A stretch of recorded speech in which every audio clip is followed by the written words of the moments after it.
நேயர்களே, நம்பிக்கை டிவி பார்க்கும் உங்கள் அனைவருக்கும் அன்பு வணக்கங்கள். நம்மளுடைய வீடுமுறம் ஷோவில் கடந்த 3 வாரமாக விமனோட ரோல் எவ்வளவு முக்கியம் சமுதாயத்தில்னு பார்த்துட்டு வரோம். பெண்ணை எப்படி வளர்க்கணும், அவங்க எப்படி எமோஷ்னலாக ஹேண்டில் பண்ணணும், அவங்க ஒரு சின்ன குழந்தையிலேருந்து எப்படி ஒரு பெண்ணாக மாறுறாங்க, அவங்க எப்படி சொசைட்டியில் என்டர் ஆகுறாங்க நம்ம பார்த்துட்டு வரோம். இன்றைக்கும் 40 வயதுக்கு மேலே இருக்கவங்கள பற்றி நம்ம பார்க்க போகிறோம். ஸோ அதை பற்றி பேச போகிற நம்மளுடைய ஆண்டியை வெல்கம் பண்ணிடலாமா? Praise lord aunty. ஆண்டி, நீங்கள் சொல்லுங்கள், 40 வயசுக்கு மேலே உள்ள பெண்கள் முக்கியமாக இந்த டைமில் வந்து ஒரு தாயாக இருப்பாங்க. ஸோ இந்த டைமில் தான் வந்து ஒரு அம்மாவோட ரோல் வந்து ரொம்ப வெளிப்படையாக இருக்கும்.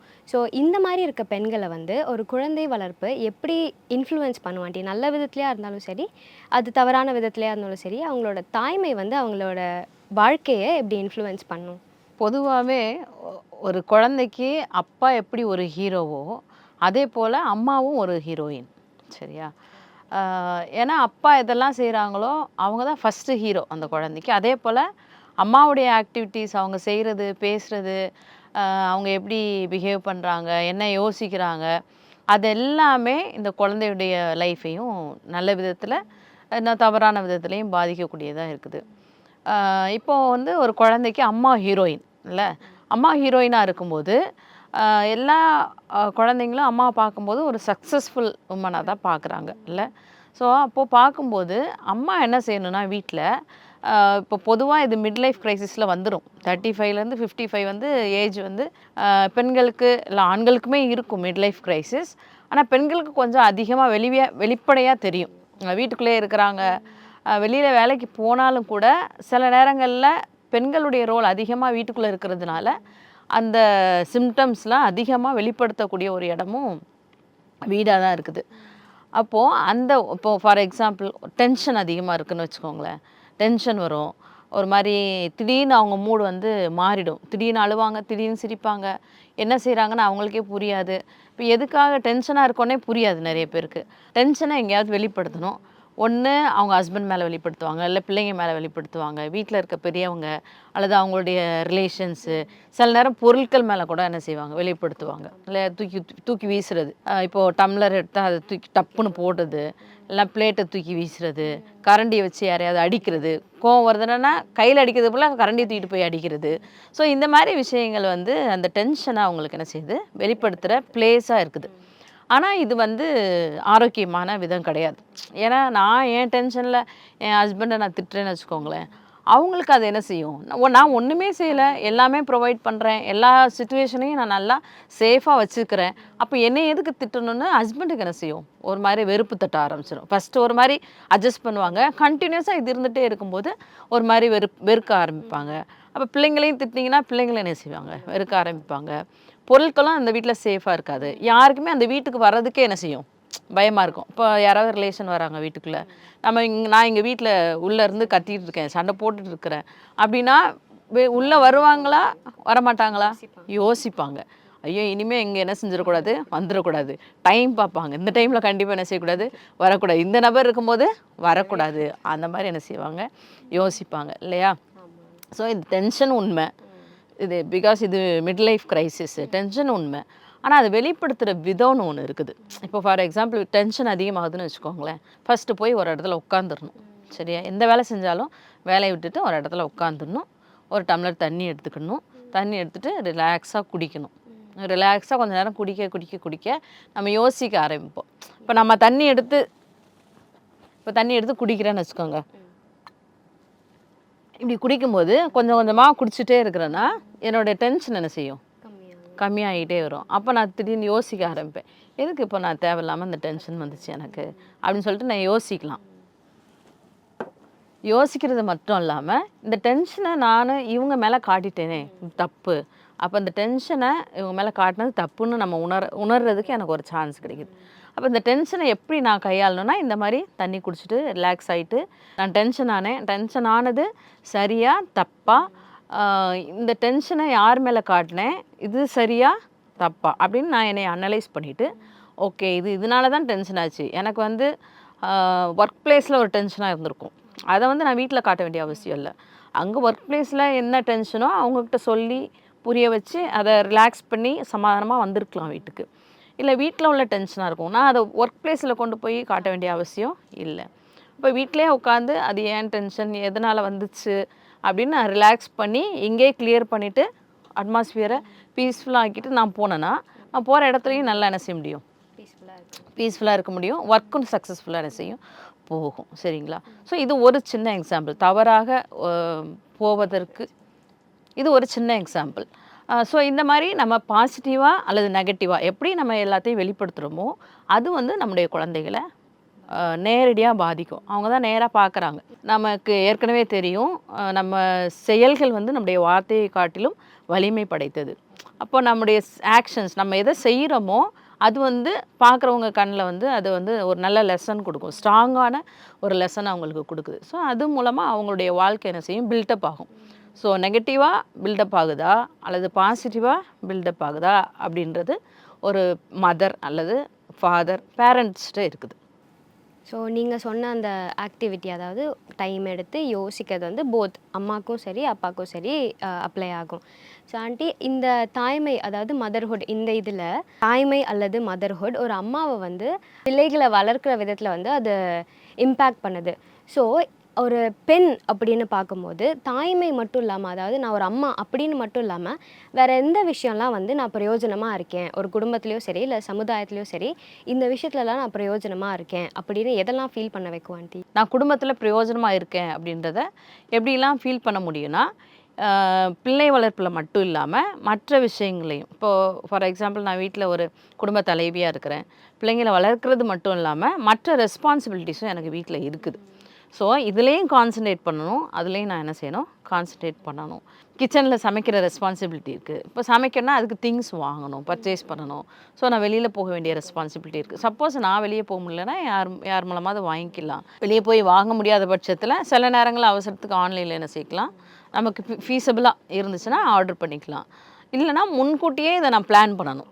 பிளான் பண்ணி நான் வெளியே போகிற நேரத்தில் என்னென்னலாம் வேணும்னு சொல்லிட்டு எல்லாத்தையும் வாங்கிட்டு வந்துடலாம். ஸோ இது ஒரு ரெஸ்பான்சிபிலிட்டி தான் சொன்னேன். இது எல்லாமே வேறு ரெஸ்பான்சிபிலிட்டிஸ் இருக்குது. இப்போ இன்லாஸ் இருக்காங்கன்னு வச்சுக்கோங்களேன், அவங்களுக்கு தேவையான கேரு, அவங்களுக்கு தேவையான காரியங்களையும் என்னால் எந்த அளவுக்கு முடியுமோ அதையும் நான் அவங்களுக்கு பீஸ்ஃபுல்லாக என்ன செஞ்சுக்கணும், பார்த்து கொடுத்துக்கணும். ஸோ அப்படி இருக்கும்போது அந்த ஹோல் ஃபேமிலியே என்ன செய்யணும்னா ஒரு நல்ல பீஸ்ஃபுல்லான சிச்சுவேஷன்ஸில் போகும். ஸோ பிள்ளை வளர்ப்பில் மட்டும் கவனம் செலுத்தணும் அப்படின்னா, இந்த குழந்தைங்களும் இதை தான் பார்த்து வளர்கிறாங்க இல்லையா, ஃப்யூச்சரில் அவங்க என்ன செய்வாங்க, அவங்க பிள்ளையை மட்டும் தான் பார்ப்பாங்க. கிச்சன் ஒர்க்கை பார்க்க மாட்டாங்க, இன்லாஸை கேர் பண்ண மாட்டாங்க, இல்லை மற்ற டியூட்டிஸ் அவங்க என்ன செய்ய மாட்டாங்க, கவனிக்க மாட்டாங்க. மற்ற எல்லா ரெஸ்பான்சிபிலிட்டிஸையும் நான் வீட்டில் எப்படி பார்த்துக்கிறேனோ அதை அவங்க பார்த்துட்டே இருக்காங்க.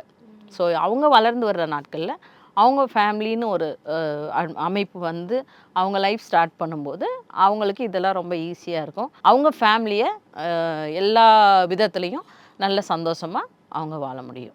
ஓகே. ஸோ ஒரு அம்மா ஒரு அப்பா வந்து இப்போ எப்படி அவங்க பேரண்டிங் ஸ்டைல் எப்படி எக்ஸிபிட் பண்ணுறாங்களோ அது வந்து ஒரு நல்ல எக்ஸாம்பிளாக இருக்கும். அந்த குழந்தை வளரும் போது அவங்க ஒரு தனி ஃபேமிலியாக போகும்போது ஒரு நல்ல எக்ஸாம்பிளாக இருக்கும். ஓகே ஆண்டி, நல்லா சொன்னீங்க. இப்போது அந்த அம்மாவோ இல்லை அப்பாவோ நிறைய செய்வாங்க குடும்பத்துக்காக. அம்மாவை வந்து வீட்டில் செய்வாங்க, அப்பாங்க வந்து வேலையில் செய்வாங்க.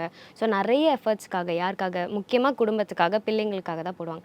ஸோ அந்த டைமில் குழந்தைகளோ இல்லைன்னா அம்மாவுக்கு அவங்க ஹஸ்பண்டோ அப்பாவுக்கு அவங்க ஒய்ஃபோ அவங்க சப்போர்ட் பண்ணலை, அப்ரிஷியேட் பண்ணலை அப்படின்னா அவங்களுக்கு என்ன தோணும், எப்படி இருக்கும் அந்த ஃபீல்? இது வந்து ரொம்ப கஷ்டமாக இருக்கும். இந்த நீங்கள் கேட்ட கொஸ்டின் வந்து அவங்க யாருமே அப்ரிஷியேட் பண்ணலை, அம்மாவையோ அப்பாவையோ. குழந்தைங்க ஃபஸ்ட்டு குழந்தைங்கிட்ட இருந்தால் அவங்க அப்ரிஷியேஷன் எதிர்பார்ப்பாங்க, அடுத்து தான் மற்ற வெளியில் இடங்க இருந்து. ஸோ இதை அப்ரிஷியேட் பண்ணலைன்னா ஹஸ்பண்டுக்கும் கஷ்டமாக இருக்கும், ஒய்ஃபுக்கும் கஷ்டமாக இருக்கும். அப்ரிஷியேஷனை வெளியிலேருந்து யாரும் ஃபஸ்ட்டு எதிர்பார்க்க மாட்டாங்க, ஃபஸ்ட்டு பிள்ளைங்க அல்லது ஃபேமிலிகிட்ட இருந்து தான் எதிர்பார்ப்பாங்க. அப்போ இவங்க அப்ரிஷியேட் பண்ணலை அப்படின்னா அது பேரண்ட்ஸ்க்கு ஒரு வருத்தத்தை கொடுக்கும். என்ன யோசிக்க வைக்கும்னா, நம்ம சரியாக எதுவுமே செய்யலையோ அப்படின்ற மாதிரி அவங்களுக்கு யோசிக்க தோணும். இப்போ இவ்வளோ நாள் நான் உழைச்சி எனக்கு எந்த பிரயோஜனமும் இல்லையே, அந்த மாதிரி யோசிக்க தோணும். இப்போ பிள்ளைங்க இருக்கிற ஸ்டேட்டஸு அவங்களுடைய நிலைமையெல்லாம் வேறு, சரியா? இப்போ அவங்க வளர்ந்து வந்துட்டாங்க, நல்லா படிச்சிருக்கிறாங்க, ஒரு வேலையில் இருக்கிறாங்கன்னு வச்சுக்கோங்க. இப்போ பேரண்ட்ஸ் வந்து கொஞ்சம் ரெஸ்ட் எடுக்கணும்னு விரும்புவாங்க, இல்லைனா அவங்களுடைய பேர்டன், ஒர்க்கிங் பேர்டன் கொஞ்சம் கம்மியாகணும்னு விரும்புவாங்க. ஆனால் அந்த சுச்சுவேஷனில் ஒரு வேளை கம்மியாக்க முடியலை, அவங்களால இன்னும் ஒர்க் பண்ணிட்டு தான் இருக்கணும் அப்படின்னா கூட அவங்க சந்தோஷமாக ஒர்க் பண்ணுவாங்க. எப்போ பிள்ளைங்க அப்ரிஷியேட் பண்ணி ஓகே அப்படின்னு சொல்லும்போது. அப்ரிஷியேட் பண்ணாமல், ஒருவேளை நீங்கள் என்னத்தை என்னை படிக்க வச்சிங்க, நீங்கள் என்னத்தை என்னைய வளர்த்தீங்க, நீங்கள் இவ்வளோ வேலை பார்த்தீங்க, ஒரு இடம் கூட வாங்கலையே, ஒரு வீடு கூட எனக்கு சொந்தமாக வாங்கலையே, இல்லை உங்களுக்கு சொந்தமாக வாங்கலையே அப்படின்னு பிள்ளைங்க கேட்கும்போது பேரண்ட்ஸ்க்கு எவ்வளோ கஷ்டமாக இருக்கும். ஏன்னா அந்த அவங்க வளர்ந்து வந்த சூழ்நிலைகள், அவங்க படித்த விதங்கள், அவங்க செஞ்ச வேலை அதெல்லாம் டிஃப்ரெண்ட்டாக இருக்கும் இல்லையா? அவங்களுக்குள்ள வருமானத்தில் அவங்களுக்கு முடிந்த அளவு அவங்க கஷ்டப்பட்டு இந்த பிள்ளைங்களை படிக்க வச்சு வளர்க்குறாங்க. அப்போது சில நேரங்களில் இப்படி கூட சொல்ல தோணும், நீ அப்ரிஷியேட் பண்ணாட்டி கூட பரவாயில்ல, நீ என்னைய ரொம்ப தாழ்வாக கீழ்த்தரமாக அல்லது தாழ்வாக பேசாமல் இருக்கிறது ரொம்ப நல்லது. அப்ரிஷியேட் பண்ணாட்டி கூட பரவாயில்ல, ஓகே இது இருந்த மாதிரி இருக்கட்டும் அப்படின்ட்டு அப்படியே அமைதியாக போயிட்டா கூட பேரண்ட்ஸ் ஒன்றும் நினைக்க மாட்டாங்க. இந்த மாதிரி இவ்வளோ நாள் நீ வேலை பார்த்து என்னத்தை சம்பாதிச்ச, ஒரு வீடு கூட வாங்கலையே, இது சொத்து சேர்க்கலையே அப்படின்னு சொன்னால் அந்த பேரண்ட்ஸ்க்கு ரொம்ப கஷ்டமாக இருக்கும். ஸோ பிள்ளைங்க புரிஞ்சுக்கணும் நம்ம பேரண்ட்ஸ் எப்படி வளர்ந்தாங்க. இப்போது ஒரு ஒரு அப்பா இருக்காங்கன்னு வச்சுக்கோங்களேன், அவங்களுடைய பிரதர்ஸ் சிஸ்டர்ஸ் அவங்க கூட வளர்ந்துருப்பாங்க. ஸோ அந்த அப்பா நல்ல உத்தியோகத்தில் இருந்தாலும் நல்ல வேலையில் இருந்தாலும் அவங்க பிரதர்ஸ் சிஸ்டர்ஸ்க்கு அவங்களுடைய ஃபேமிலி விஷயங்களுக்கு அல்லது மேரேஜுக்கு அவங்க பிள்ளைங்களுக்கு ஏதாவது ஹெல்ப் பண்ணியிருந்துருக்கலாம். ஸோ தன்னுடைய பிள்ளையும் பார்த்துருப்பார். ஏன்னா அவர் பார்க்காம அந்த குழந்தை படித்து வளர்ந்து இந்த அளவுக்கு பெரிய ஆளாக ஒரு ஜாபில் இருக்க முடியாது இல்லையா? ஸோ அதை கொஞ்சம் யோசிக்கணும். ஸோ யோசித்து புரிஞ்சுக்கிட்டாங்கன்னா ரொம்ப நல்லாயிருக்கும். ஓகே ஆண்டி, இப்போ வந்து இந்த வயசில் வந்து அம்மா அப்பா வேலை பார்த்துட்டு இருப்பாங்க மோஸ்ட்லி. ஸோ அவங்க வந்து என்னதான் வந்து அவங்க வேலை பார்க்குற இடத்துல வந்து சக்ஸஸ்ஃபுல்லாக இருந்தாலும் மனசில் இமோஷ்னலி அவங்க வந்து ஒரு மந்தமாக இருப்பாங்களா, ஒரு தேக்க நிலையில் இருப்பாங்களா? கண்டிப்பாக இருக்கிறதுக்கு வாய்ப்பு இருக்குது. ஏன்னா நம்ம பிறந்ததுலேருந்தே ஒரு ஸ்டேஜ் பார்த்துட்டு இருந்தோம் இல்லையா? பிறந்த குழந்தையிலேருந்து ஒவ்வொரு ஸ்டேஜாக பார்த்துட்டு வரோம் இல்லையா? எங்கேயாவது ஒரு இடத்துல அவங்களுக்கு அந்த இமோஷ்னல் சப்போர்ட் கிடைக்கல அப்படின்னா, அவங்களுக்கு என்ன செய்யணும்னா, அந்த இமோஷ்னல் சப்போர்ட் கிடைக்கலன்னா அவங்க வந்து மனசளவில் எல்லாத்தையும் அடக்கி அடக்கி வச்சுருப்பாங்க. வெளியில் அது எதையும் என்ன செய்ய மாட்டாங்க, எக்ஸ்ப்ரெஸ் பண்ண மாட்டாங்க. ஸோ அப்படியே அடக்கி அடக்கி வச்சுருக்கும்போது இவங்களுக்கு சிரிப்புனா என்ன தெரியாது, சந்தோஷம்னா என்னன்னு தெரியாது, சந்தோஷம்னா எப்படி சிரிக்கணும்னு தெரியாது, சந்தோஷமாக இருந்தால் எப்படி பேசணும்னு தெரியாது, கவலையாக இருந்தால் எப்படி பேசணும்னு தெரியாது. இப்போ ஒரு குரூப் வந்து ரொம்ப கஷ்டமாக சோகமாக உட்காந்துருக்குறாங்க அப்படின்னா, இந்த குறிப்பிட்ட பர்சன் உள்ளே வரும்போது அந்த அந்த அந்த குரூப்பை பற்றி யோசிக்காமல் டக்குன்னு ஒரு ஜோக் போட்டு சிரிச்சிடுவாங்க. அப்போ அந்த குரூப்புக்கு என்ன செய்யும், இவங்க நம்மளை கிண்டல் பண்ணுறாங்க, கேலி பண்ணுறாங்க, அந்த மாதிரி என்ன செய்வாங்கன்னா அவங்க திருப்பி யோசிக்க ஆரம்பிச்சிருவாங்க. இல்லை ஒரு சிலர் கூட நல்லா பேசுகிறவங்களா இருந்தால் இந்த மாதிரி சூழ்நிலையில் இப்படி ஜோக் சொல்கிறியா, உனக்கு கொஞ்சமாவது அறிவு இருக்கா, அந்த மாதிரி கேட்பாங்க. அப்போ கேட்டோன்னே இந்த ஆளுக்கு என்ன செஞ்சிடும், ஒரு மாதிரி கஷ்டமாயிடுச்சுன்னா, இப்போ இந்த சுச்சுவேஷனை பாருங்களேன். துக்கமாக இருக்கிற இடத்துல இப்போ இந்த சுச்சுவேஷனை பாருங்கள். ஒரு துக்கமாக இருக்கிற ஒரு இடத்துல ஒரு நபர் உள்ளே வராங்கன்னா ஃபஸ்ட்டு அதை என்ன செய்யணும், அது என்ன நடக்குதுன்னு பார்த்துட்டு கொஞ்சம் அந்த துக்கம் வந்து 24 மணி நேரம் இருக்க போகிறது இல்லை, கொஞ்சம் நேரம் இருக்கும். அந்த இமோஷனை வெளிப்படுத்தி கொஞ்சம் ரிலாக்ஸ் ஆனவுன்னா அந்த சுச்சுவேஷன் மாறிடும். ஸோ அது வரைக்கும் இவங்க பொறுமையாக இருந்து இவங்களும் அந்த இமோஷனோடு சேர்ந்து அவங்களோட சப்போர்ட்டிவாக அவங்களுக்கு இருந்துட்டு கொஞ்சம் நேரம் கழித்து அந்த இமோஷன் கொஞ்சம் ஃப்ரீ ஆனவுன்னா அதுக்கப்புறம் இவங்க பேசி சிரித்தாங்கன்னா அது ஒரு பெரிய விஷயமான செய்யாது, இருக்காது, எடுத்துக்கிற மாட்டாங்க. இல்லைனா அது ஒரு பெரிய சண்டையாகவே ஆகிடும். ரீசெண்டாக நான் கேள்விப்பட்டேன், ஒரு ஃபங்க்ஷன் டைமில் எல்லாம் பேசி சிரிச்சிட்டு இருந்திருக்காங்க. சும்மா ஏதோ ஒரு பொண்ணு வீடியோ எடுத்துருந்துருக்குறா. வீடியோ எடுத்துகிட்டு இருக்கும்போது அப்போ பேசி சிரித்த வார்த்தைகள் இந்த ஒன்றும் தெரியலை அவங்களுக்கு. கொஞ்ச நாள் கழித்து இந்த வீடியோவை போட்டு சும்மா பார்த்துருக்குறாங்க. பார்த்தோன்னே இங்கே பாரு இந்த மாதிரி அவங்க சொல்லிட்டாங்க உன்னைய அப்படின்னு சொல்லிட்டு இது வரைக்கும் பிரச்சனை அந்த ஃபேமிலியில் ஒருத்தருக்கு ஒருத்தர் பேசாமலே ஆகிட்டாங்க. இப்போ பாருங்களேன், அந்த சுச்சுவேஷனில் பேசி விட்டுறது வேறு, அதே வார்த்தை அதே டோனு அதே சூழ்நிலையை திருப்பி ஒரு 10 நாள் கழித்து போட்டு பார்க்கும்போது அவங்க இந்த மாதிரி என்ன இந்த வார்த்தை சொல்லிட்டாங்களா, இந்த வார்த்தை பேசிட்டாங்களா, அவங்க கூட நான் எப்படி பேசுவேன், இனி பேச மாட்டேன், அந்த மாதிரி ஒரு பெரிய பிரச்சனையாகி இது வரைக்கும் யாரும் பேசாமல் இருக்காங்க. ஸோ இதெல்லாம் நம்ம வந்து இமோஷன்ஸை எப்படி வெளிப்படுத்தணும் அப்படின்னு ஒவ்வொரு இடத்துலையும் தெரியல அப்படின்னா அந்த இமோஷன் வந்து மந்த நிலைமையில் அவங்கள வழி நடத்திடும். நீ போய் ஒரு ஜோக் சொல்கிறேன்னு வச்சுக்கோ, சந்தோஷமான செய்தியை சொன்னால் அவங்களுக்கு அதெல்லாம் ஒரு சந்தோஷமாகவே இருக்காது. ஸோ வாட் அந்த மாதிரி கேட்பாங்க. இப்போ என்ன உனக்கும்பாங்க,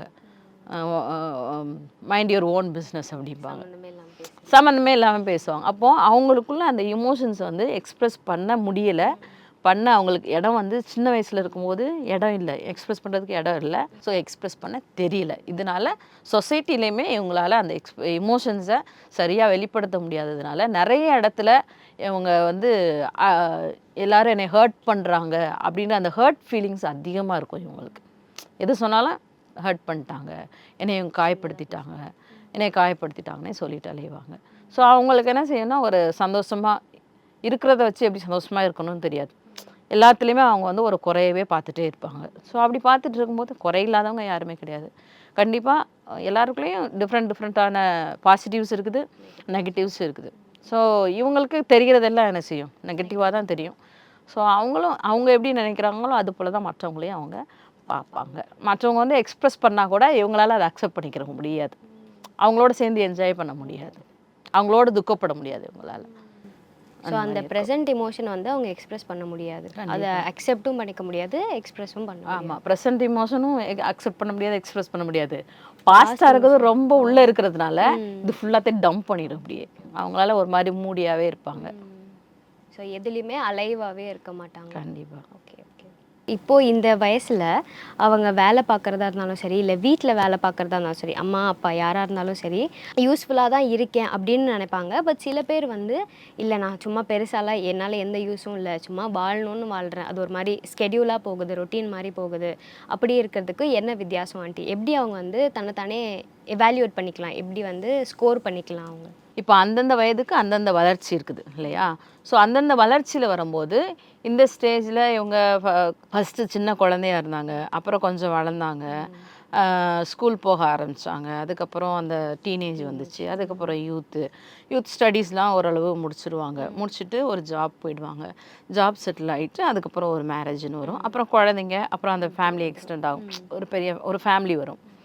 அதுக்கப்புறம் என்ன யோசிப்பாங்கன்னா சொந்த வீடு இல்லை, சொந்த கார் இல்லை, சொந்த வெஹிக்கிள் இல்லை, இதெல்லாம் அவங்களுக்கு ஃபோக்கஸ் ஆகிடும் மிட் லைஃப் வரும்போது.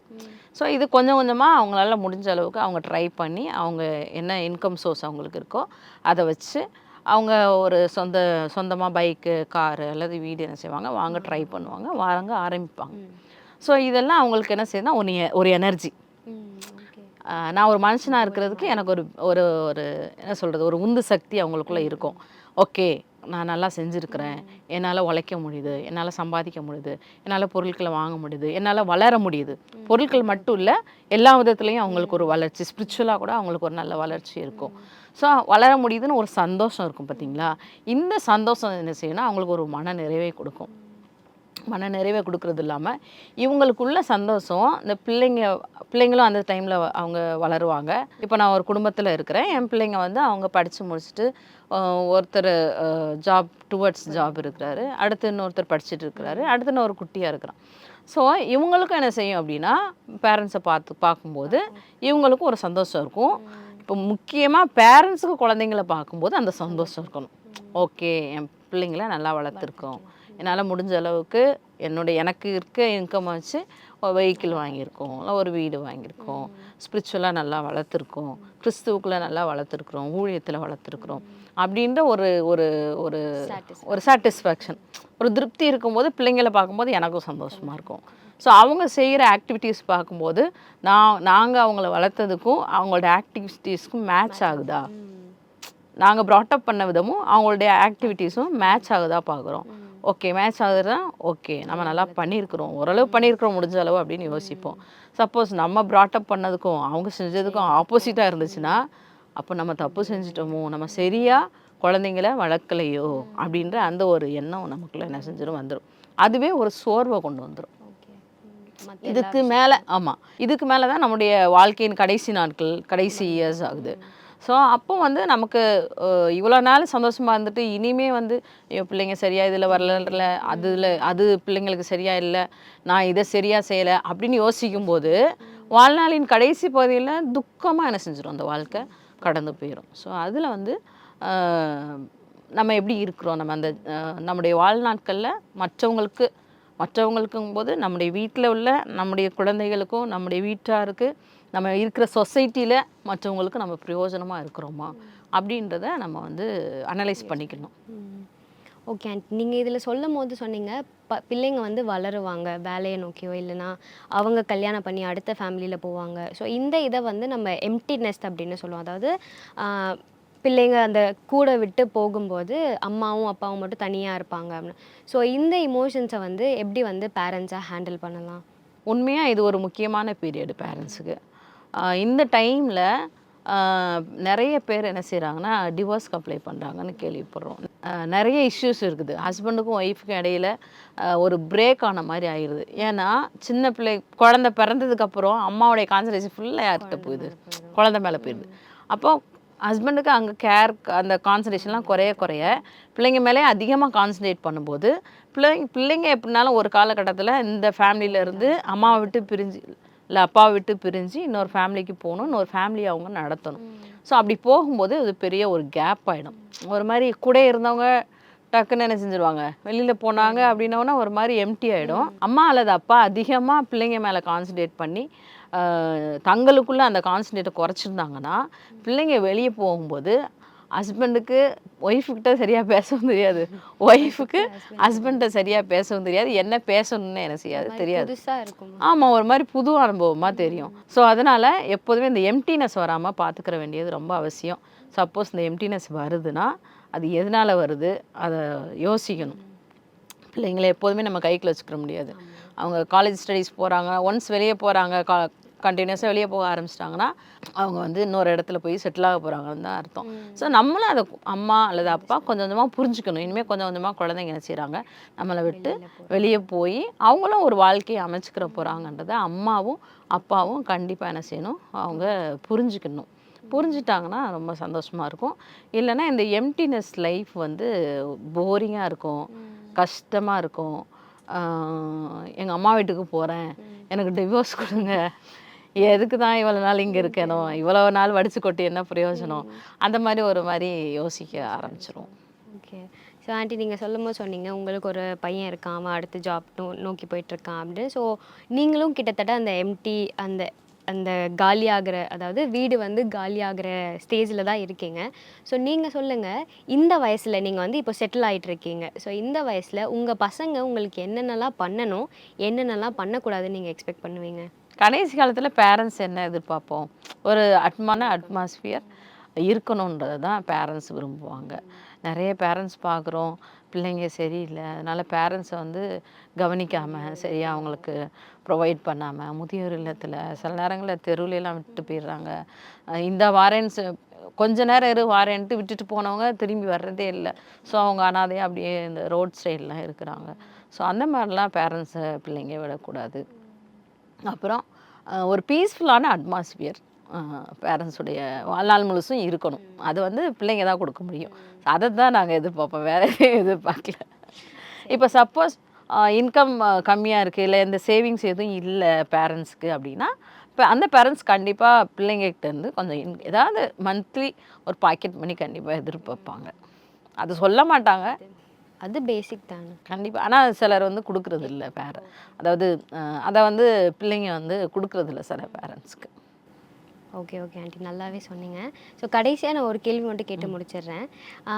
உங்கள் சைட்லேருந்து நீங்கள் வந்து நான் வந்து பிரயோஜனமாக இருக்கேன், அதாவது என்னோடய வாழ்க்கையை நான் இது வரைக்கும் பிரயோஜனமாக வாழ்ந்திருக்கேன் அப்படின்னு, ஆர் இனிமேல் ஸ்டார்டிங் ஸ்டேஜில் இருக்காங்க அப்படின்னா நான் எப்படி பிரயோஜனமாக வாழ்கிறது அப்படின்னு ஒரு சின்ன அட்வைஸ் மட்டும் உங்களால் கொடுக்க முடியுமா? ஓகே. ஆக்சுவலாக எனக்கு பொறுத்தளவு ஐ எம் சாட்டிஸ்ஃபைடு தான். ஓகே, ஒரு சின்ன எக்ஸாம்பிள். இன்றைக்கி ஒரு கால் வந்துச்சு நம்ம நேயர்கிட்டருந்து. நம்ம ப்ரோக்ராம் பார்க்குற நேயரில் ஒரு அங்கிள் கால் பண்ணியிருந்தாங்க. அவங்களுக்கு வந்து 70 இயர்ஸ், 70 வயசு அவங்களுக்கு. கால் பண்ணி பேசிகிட்டு இருந்தாங்க. ப்ரோக்ராம்லாம் நல்லா இருக்குது, நான் எல்லா வாரமுமே நான் பார்க்குறேன் அப்படின்னு சொல்லியிருந்தாங்க. அந்த அங்கிள் என்ன சொன்னாங்க அப்படின்னா, பிஹேவியரல் கவுன்சிலிங் அண்ட் சைக்காலஜி இதை பற்றி எனக்கு ஒரு ரொம்ப இன்ட்ரெஸ்ட் இருக்குது. இப்போ உள்ள ஜென்ரேஷனுக்கு இதை பற்றி தானே கவுன்சிலிங் கொடுத்தா நல்லாயிருக்கும், அவங்கள பில்டப் பண்ணணும்னு எனக்கு ஒரு ஆசை, இந்த சொசைட்டியை நான் ரீச் பண்ணணும் இது மூலமாக அப்படின்னு சொன்னாங்க. ஸோ அப்படி பேசிகிட்டு இருக்கும்போது எனக்கு ரொம்ப சந்தோஷமாக இருந்தது. பரவாயில்ல, அங்கிள் 70 இயர்ஸ் ஆனாலும், அவங்களுக்கு 70 வயசானாலும் இன்னும் அவங்க ஒரு நல்ல உற்சாகமாக இருக்கிறாங்க, விரக்தியாக இல்லை, அவங்க வாழ்க்கையில் அவங்க ஒவ்வொரு காலகட்டத்துலேயும் கரெக்டாக அவங்க லைஃப்பை நடத்தியிருக்கிறாங்க அப்படின்ற ஒரு சந்தோஷம் இருந்தது. ஸோ இதுதான் இந்த ஜெனரேட்டிவிட்டி அப்படின்னு சொல்கிறோம். நான் இருக்கிறது எனக்கும் சுற்றியுள்ள சொசைட்டிக்கும் பிரயோஜனமாக இருக்குதா, பிரயோஜனமாக இருந்துச்சுன்னா சந்தோஷமாக இருப்பாங்க, பிரயோஜனமாக இல்லை அப்படின்னா அவங்களுக்கு ஒரு விரக்தி உண்டாயிடும். சில கேள்விப்பட்டிருக்கிறோம் இல்லையா, ரொம்ப வயசானவங்க கூட சூசைட் பண்ணி இறந்துப்பாங்க. ஏன்னு கேட்டால் விரக்தியில் இறந்துட்டாங்க அப்படின்னு சொல்கிறாங்க. ஸோ அவங்களுக்குள்ள ஒரு எம்டினஸ் வந்து சரியாகாமலே இருக்குது. அவங்களுக்கு ஒரு சந்தோஷமே இல்லாமல், பீஸ்ஃபுல் அட்மாஸ்பியர் இல்லாமல், அவங்க வாழ்க்கையில் ஓகே நான் நல்லா வாழ்ந்திருக்கேன் அப்படின்ற அந்த ஒரு சாட்டிஸ்ஃபேக்ஷன் இல்லாமல் இருக்கிறதுனால தான் அவ்வளோ வருஷம் வாழ்ந்துட்டு கடைசியில் சூசைட் பண்ணி இறந்துடுறாங்க. ரொம்ப அது ஒரு கஷ்டமான ஒரு விஷயமா இருக்கு இல்லையா. பெற்றோர் பிள்ளைகள் எல்லா விதத்துலேயும் ஒருத்தருக்கு ஒருத்தர் ஷேர் பண்ணி, எல்லா விஷயங்களும் ஒளிவு மறைவு இல்லாமல் ஷேர் பண்ணி வாழும்போது ஃப்யூச்சரில் சரியாக கைட் பண்ணுறதுக்கு பேரண்ட்ஸ்க்கு ரொம்ப வசதியாக இருக்கும். பிள்ளைங்களுக்கும் பேரண்ட்ஸ் கொடுக்குற ஆப்பர்ச்சுனிட்டிஸ் யூஸ் பண்ணிட்டாங்கன்னா கரெக்டாக அவங்க ஐடென்டிட்டியை கண்டுபிடிச்சி லைஃப்பில் சக்ஸஸ்ஃபுல்லாக அவங்க இருக்கலாம். ஓகே ஆண்டி, ரொம்ப நல்லாவே சொன்னீங்க. தேங்க்யூ. உங்களுக்கும் நீங்கள் பிரயோஜனமாக எப்படி இருக்கீங்க அப்படின்னு யோசிக்கிறதுக்கு இந்த எபிசோட் ரொம்ப பிரயோஜனமாக இருக்கும்னு நாங்கள் நம்புகிறோம். உங்களுக்கு எதுவும் டவுட்ஸ் ஆர் எதுவும் கிளாரிஃபிகேஷன்ஸ் இதை பற்றி பேசினா நல்லாயிருக்கும்னு எதுவும் நீங்கள் யோசிச்சிங்க அப்படின்னா கீழே தெரிகிற நம்பருக்கு நீங்கள் மெசேஜோ காலோ பண்ணலாம். அடுத்த எபிசோடில் நாங்கள் இதை விட இன்ட்ரெஸ்டிங்கான விஷயத்தோடு சந்திக்கிறோம். So until then, Jessica signing off.